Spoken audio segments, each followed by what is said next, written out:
Bienvenue à la revue de presse du Global LTV. Elle s'ouvre ce 8 avril au Sénégal avec le quotidien Le Public qui revient sur le scrutin du 24 mars et titre avant la proclamation des résultats cet échange téléphonique entre Macky, Mactar, Cissé et Diomaye. Le journal dit à ce sujet que c'était l'annonce des résultats du scrutin que le candidat de l'opposition a remporté haut la main et que le président sortant a informé le soir même certains de ses homologues, dont le Congolais Denis Sassou Nguesso. Toujours en politique, le journal fait mention de ce qu'il appelle des spéculations hors normes au sujet du gouvernement qui n'aurait aucun membre du PDS. Le Public évoque aussi dans ses colonnes la tragédie au Mozambique avec le naufrage d'un bateau qui a fait plus de 90 morts. Le quotidien En Relief accorde sa une à la nécrologie. Il titre « Mahatma Boun Abdallah Dionne s'en est allé ».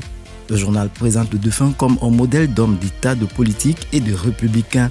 Le tabloïd En Relief met justement en relief Sonko et Diomaye et évoque des risques de dualité au sommet. En sport, le journal présente les deux qualifiés de la Coupe du Monde des clubs prochains sur les 4 en course en Afrique. Les Échos titre sur Bassirou Diomaye Faye qui alerte ses alliés sur l'état du pays. Le journal met en grande une un extrait de sa déclaration, en l'occurrence « Nous avons trouvé une situation déplorable. Nous allons traverser beaucoup d'épreuves. » Sur ce sillage, Sonko demande à leurs alliés de tout faire pour éviter au président Diomaye la solitude vécue par le président Sall.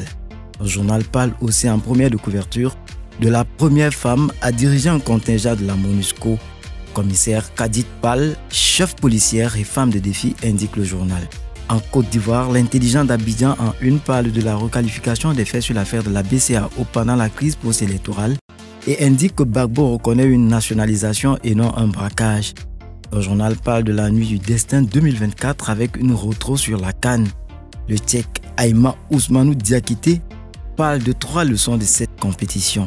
Le Sursaut en première de couverture parle de la reprise du dialogue entre Ouattara et l'ex-premier ministre. On peut lire en titre « Soro mélange les calculs des cartes du RHDP ». Le journal évoque 2 points, ce qui attend l'ancien président de l'Assemblée nationale et la tendance à une nouvelle distribution des cartes. Le Bélier affiche en une Agboville, cherté de la vie, prix du cacao. Laurent Gbagbo démonte Ouattara et son régime. Au Cameroun, le quotidien Le Messager a réservé sa une à Cabral Libye qui dit qu'il revient du Sénégal. Le président du PCR indique qu'il croit dur comme fer que l'épopée de Diomaye Faye est un vent nouveau qui va souffler sur le Cameroun en 2025.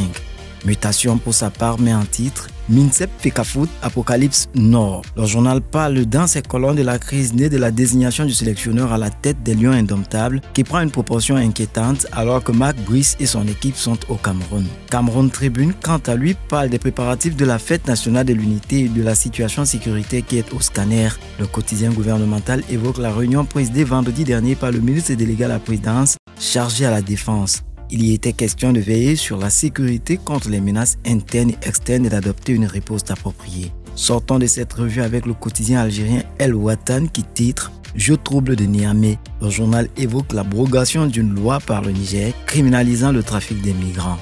Voilà qui referme cette revue. Merci de l'avoir suivi. Ne manquez pas de la suivre à nouveau, mais aussi nos autres programmes sur nos plateformes indiquées sur le bas de l'écran. Aux prochaines parutions.